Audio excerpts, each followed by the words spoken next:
Hello everyone, in this video I'll be translating and summarizing the latest Urdu broadcast by Shahbaz Gill to make it accessible for our English-speaking audience. Let's go through the key developments and insights in Shahbaz Gill's words. We begin with our English documentary vlog titled Pakistani Dictators versus Pakistani Women, the story of the oppressor and the oppressed. In this vlog, we have tried to highlight how each dictator in Pakistan has subjected women to the worst forms of oppression, from Madam Fatima Jinnah to Madam Yasmin Rashid. We cover the era of Fatima Jinnah, then East Pakistan, followed by the era of Zulfikar Ali Bhutto, Nusrat Bhutto, Benazir Bhutto, the 1990s, and finally the most recent era under the Field Marshal Sahib, during which the worst oppression of women in Pakistan's history has taken place. We have tried to document all this in our English vlog.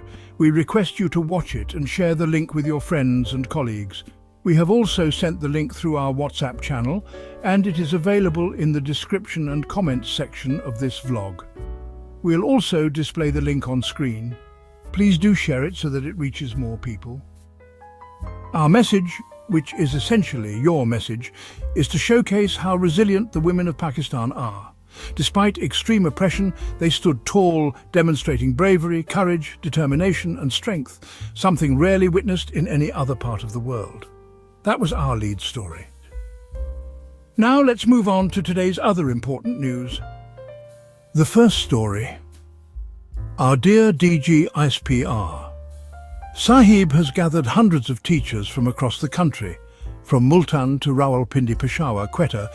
In every region, teachers were assembled at centres with big screens. In Rawalpindi, they were made to sit in front of a grand stage, and the DG Sahib gave a speech that was both political and current, full of patriotic fervour and commitment to the fight against terrorism and our stance against India. Fortunately, the speech didn't lean too heavily toward political factions or controversial groups, although subtle messages were definitely there. He said a lot, but to avoid making the vlog too long, let's focus on a few key points. We'll show you 2 clips of his speech and then share our thoughts. First of all, DG Sahib made a very unique claim. He said that the Pakistani military is the only army in the world that does drain cleaning, provides aid during earthquakes, responds to floods. Wherever the nation is in trouble, the Pakistani army arrives. Now, there's no doubt that the army is ours and we belong to it. Our criticism has always been directed at the few people who use the army for their own political purposes, not at the institution itself. We have ownership of it and are proud that it plays its role diligently during crises. However, the claim made by DG ISPR Sahib that Pakistan's army is the only one in the world that does this is not accurate. He may be upset by this, but we must speak the truth. Let's hear his exact words first. No one can come between the people and the army. That is why this is the only army in the world that also gets ready to fight against COVID, stands ready to administer polio drops, and even to clean drains. We are your army, the army of the people of Pakistan. You've heard the claim. Now, if we may speak frankly, and if he's not offended, we must point out that this claim is factually incorrect. This is perhaps why social media bothers you. Because without it, you could make statements like this and move on, and no one would challenge you. But now, social media presents the truth in front of everyone. Just like we are proud of our army, so are people in other countries proud of theirs. Their armies also provide support during national disasters. We only had a few hours for research, and yet we compiled data showing that at least 37 armies around the world perform similar duties. Had we more time, we might have found even more. But even in this limited research, it's clear Pakistan's army is not the only one doing such work. Some examples: the US Armed Forces, Army, Navy, Air Force, Marines, Coast Guard, Space Force, handle disaster relief, hurricanes, medical aid, floods, humanitarian missions, earthquakes, reconstruction, joint exercises, and infrastructure support. The Indian Armed Forces are similarly involved in disaster response and nation-building duties as per government mandates. Other countries, Russia, China, the UK, all have comprehensive lists of such services their militaries perform. China's military handles earthquake relief, disaster response, military diplomacy, internal security, public order, infrastructure support. Japan's military assists with earthquakes, tsunamis, peacekeeping, disaster response. Australia's military fights bushfires, provides flood relief, peacekeeping, border protection, maritime rescue. And countries like Peru, which battles infectious diseases, worked heavily during COVID-19 as well. Here's a quick list of the 37 countries whose militaries perform these tasks. Afghanistan, Argentina, Australia, Bangladesh, Bolivia, Brazil, Canada, Chile, China, Colombia, Ecuador, France, Germany, Haiti, India, Indonesia, Italy, Japan, Malaysia, Mexico, Mozambique, Nepal, New Zealand, Nigeria, Pakistan, Peru, Philippines, Russia, Slovenia, South Africa, South Korea, Spain, Thailand, Turkey, UK, USA, Venezuela. Sir, all of these armed forces engage in similar activities. So saying ours is the only army in the world is quite an exaggeration. Now, there is one thing you do that these other armies generally don't do. You perform software and hardware updates on your citizens. This might be true for a few others, maybe China, but generally most armies don't reprogram their people. This involves beating people, shutting down YouTube channels, abducting and threatening journalists. This part, well, it's done by certain intelligence agencies, not the entire military. It's a separate issue altogether. There are only a few people at the top who impose their policies and get the work done through selected individuals. They decide what news the media should report and what not, which channel will do what, which ticker will run and which won't. You know, if you had claimed responsibility for that, it would have made more sense.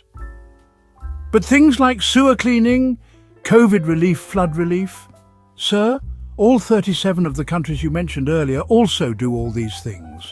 So when you said this is the only army in the world that does such things, that was a bit much. Please, tone it down a little. Thank you. This whole number one thing doesn't fly anymore because of social media. That number one narrative can't be sustained. Anyway, let's move on. He said a lot of things, but one thing he said really surprised me. First, I'll let you hear what he said. Then I'll make a humble request if he doesn't get offended. First, listen to what he said. They take money from them, they take dollars from them. You mentioned that doctor, so ask her. On one hand, she cries and says she's studying on scholarship, but who pays for your ticket to Norway? Who's giving you money? Who's funding your rallies? Why are the Jews and Zionists supporting you so much? You heard that they're saying Marang Balok is a proxy for terrorists, that she did this, that and so on. But the language, tum, tu, DGSPR, is using that repeatedly. That's not appropriate, DG Sahib. You hold a highly respected position, you're in uniform.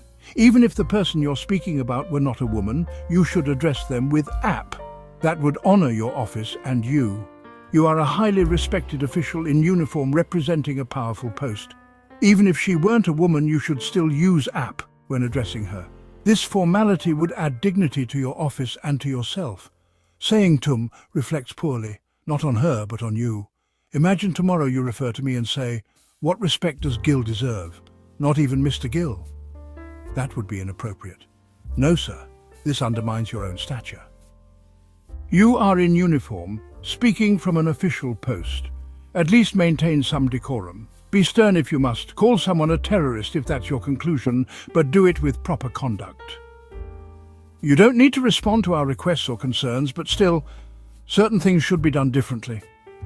First, you shouldn't have used tum. I say this with all due respect and care.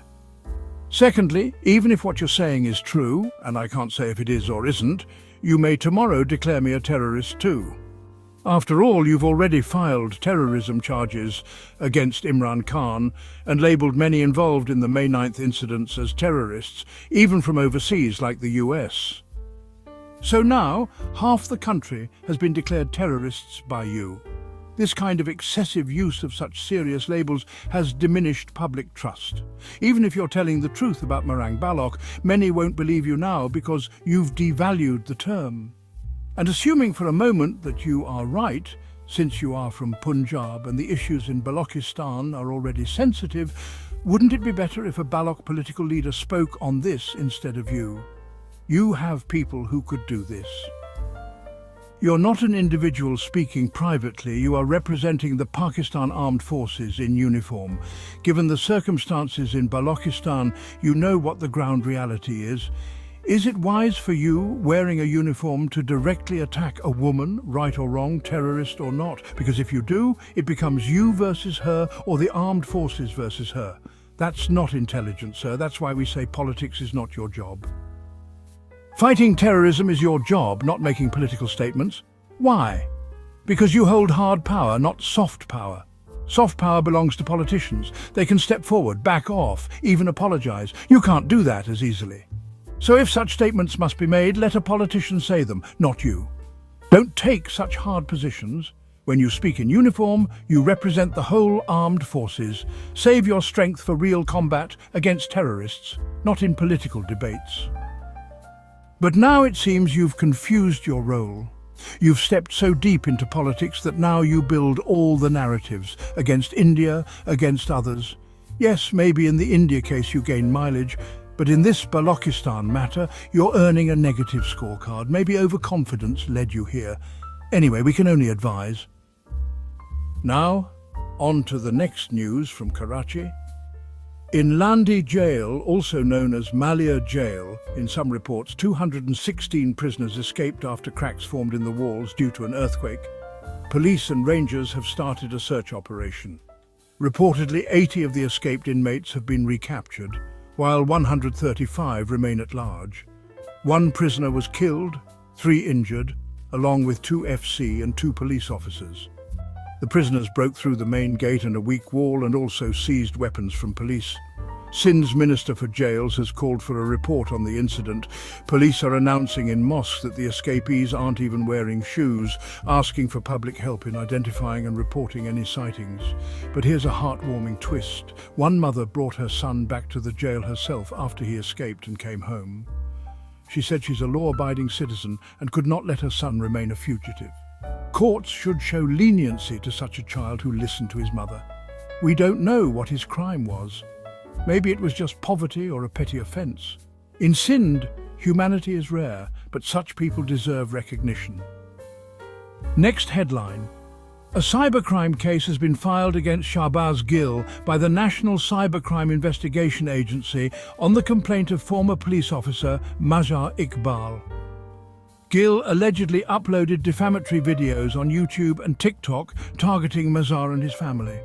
The agency's investigation held Gill responsible.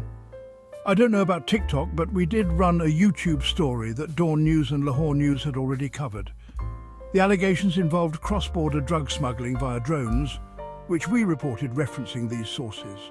But based on this, another case has now been filed against us too. Now, relatives of mine, some I haven't seen in years, have had their accounts frozen just for being related to me. For example, a retired professor aunt in her 60s or 70s had her pension account frozen. What crime has she committed? What answer do I give her if she asks me why this has happened? This has been going on for 1.5 to 2 months now. I don't talk about it because there's no point, unless I were planning to change my path due to this pressure, which I'm not. I've already prayed to Allah to give me strength. We bring you a heartbreaking piece of news. TikToker Sana Yusuf has been murdered in Islamabad. She was a 17-year-old girl from Chitral. She was killed in the G13 sector of Islamabad, shot dead inside her home by an unknown individual. She was the daughter of social activist Yusuf Hassan. This has triggered public outrage, and naturally there are serious security concerns being raised about what's happening in Islamabad. Children get involved with TikTok and similar platforms, and I'm not saying this poor girl did anything wrong. She was an innocent 17-year-old child. Often parents don't even know which monsters are targeting their children. I just want to say that the police must do their job thoroughly, and you too should keep an eye on your children. Again, I'm absolutely not blaming poor Sana for anything. I just want us to find out who these predators are, so that you can protect your children. This is a deeply painful and disturbing story. And before signing off, I'd like to remind you once again to please watch today's English documentary vlog. It focuses on the struggles of women in Pakistan and the oppression they face under dictatorships. That wraps up our translation of Shahbaz Gill's video. I hope this English version helped you understand his message better. Please like, share and subscribe to Awami Lens to help our community grow. Don't forget to leave a comment below and let me know what you thought of this effort.